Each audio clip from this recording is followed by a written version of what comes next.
É muito interessante, né, quando você abre o dicionário e você vai ver ali o que significa essa palavra. A palavra demanda, diz o nosso dicionário, que é um combate, é uma questão, é uma demanda. O dicionário encerra com o último significado, que é uma briga. Então Deus está dizendo aqui que ele tem uma demanda, ele tem uma briga.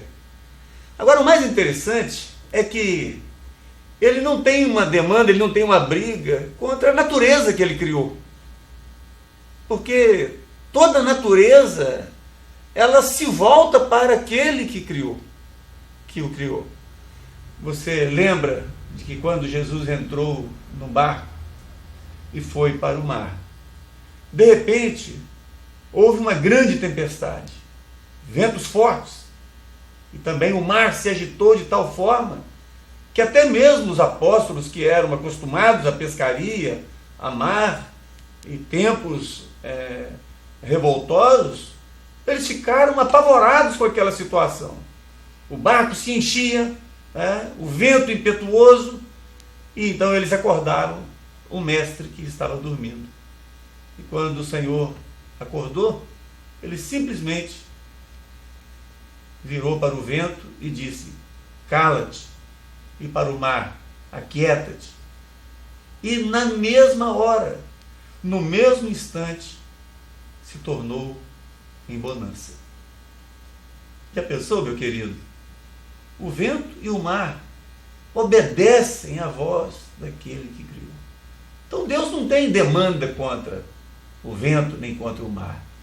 A demanda de Deus, a briga de Deus também não é com os astros. Você já pensou? A lua obedece rigorosamente o mandato de Deus. Ela aparece na hora certa, no momento certo. O sol com o seu brilho, ele sabe a hora do seu governo sobre a terra. A demanda de Deus não é com as estrelas do céu. Por mais que os cientistas estudem, por mais que eles busquem, por mais informação que eles tenham, eles jamais conseguirão contar o número das estrelas. Eles ditam ali uma quantidade, mas apenas para que nós tenhamos uma ideia. Chegou-se uma época em que um cientista americano disse que talvez tivesse mais de 1 septilhão de estrelas no céu. São tantas estrelas que o profeta Isaías as chama de um exército, né?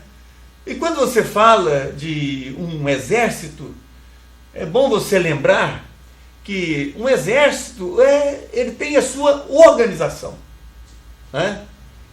Ela não está ali espalhada no firmamento, desorganizadas. Não. Cada uma tem a sua particularidade, cada uma tem o seu brilho, cada uma tem o seu tamanho. Mas o mais interessante é que a Bíblia diz que Deus deu a cada uma delas um nome. Então cada uma das estrelas tem um nome. E a Bíblia diz também que Deus as chama pelo nome, uma a uma. E o mais importante de tudo, que cada uma delas obedecem o seu Criador. Não é magnífico? Então Deus não tem contenda contra as estrelas. Deus também não tem contenda contra os animais. É porque todas as vezes que Deus necessitou do serviço dos animais, lá estiveram eles para poder obedecer ao Criador. Quando eu falo disso, eu me lembro da entrada triunfal de Jesus em Jerusalém. Sabe como foi? Exatamente num jumentinho, que o apóstolo João fez questão de registrar, dizendo que aquele jumentinho nunca havia sido montado por ninguém. A primeira pessoa que montou naquele jumentinho foi a pessoa do Senhor Jesus. Bom, talvez você não entenda muito de animais, mas se você não entende e quiser fazer uma prova, é só você, amanhã, você ir numa fazenda qualquer aí, que tenha esse tipo de animal, e que ele nunca tenha sido montado por ninguém, faz essa experiência, monte nesse animal, para você ver o que vai te acontecer. Pois Jesus não. Quando levaram aquele animal, ali se defrontaram, se confrontaram um contra o outro. O jumento olha para o Senhor olha para ele, e ele sabe que estava diante do seu Criador. E Jesus montou naquele animal, e ele fez a sua entrada triunfal em Jerusalém. Quão triste é para nós, e vergonhoso é para nós, temos que dizer que a demanda que Deus tem, o combate que Deus tem, a insatisfação que Deus tem, é contra os habitantes da terra. O profeta Oséias aqui ele vai mais longe, não é somente com a nação de Israel, que era e é considerada a menina dos olhos de Deus, mas agora a contenda de Deus é contra os habitantes da terra, né? Então, isso é muito triste. Por que a demanda de Deus é contra os habitantes da terra?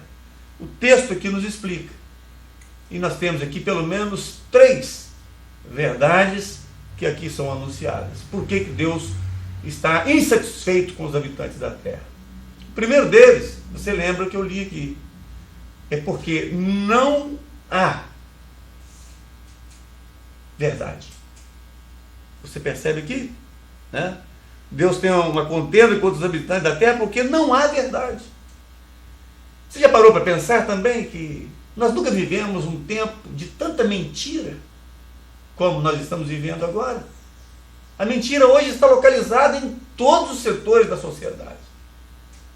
Às vezes você, assistindo os noticiários, você fica revoltado contra os políticos, né? Mas quem é que colocou os políticos lá? Na verdade, as nossas autoridades, elas surgiram de onde? Não saíram dos nossos lares, das nossas casas? Não são os nossos filhos que são educados por nós, os pais? Não são eles que têm a sua formação no seu colégio, são educados e depois eles se formam e eles vão ocupar alguma cadeira? Ou é de um médico, ou é de um advogado, ou é de um juiz, ou é de um deputado, de um prefeito, de um senador, de um vereador. Eles saem das nossas casas. Então, quando nós criticamos, dizendo que eles são mentirosos, mas de onde brotam essas mentiras? Essas mentiras nascem na nossa casa. O marido mente para a esposa mente para o marido. Ambos mentem para os seus filhos. Quantas vezes o telefone toca na sua casa e quando o seu filho atende, ele ainda é criança, e você diz para ele assim: olha, se for para mim, diga que eu não estou em casa, né? Ainda bem que algumas crianças, elas, quando vão responder no telefone, elas dizem: olha, meu pai está dizendo aqui que ele não está em casa, é por isso que ele não pode atender, né? Então a mentira está por toda parte. Mas eu queria ressaltar a você que a mentira ela tem pelo menos 3 implicações. A primeira delas é que uma mentira, quando ela é dita mais de uma vez, ela acaba se tornando verdade. Você imagina bem então? Por que está essa confusão toda na mente das pessoas, nos lares das pessoas, né? Não é incrível que você acha que você não será bem sucedido se você não mentir? Você não consegue comprar se você não mentir. Você não consegue vender se você não mentir. Você não consegue negociar se não tiver mentira. Você não consegue ter bom êxito se você não mentir. Então essa é a situação que nós estamos vivendo hoje. A outra implicação é de que a mentira, ela escraviza, né? As pessoas se tornaram escravas de alguma coisa por causa da mentira. E é por isso que o Senhor Jesus um dia, ele disse no seu ministério: conhecereis a verdade, e a verdade te libertará. Libertará de tudo, do medo, né? Do sistema religioso. Ela vai te libertar né, de tudo quanto é ilusório, de tudo quanto é mentiroso. A mentira é tão terrível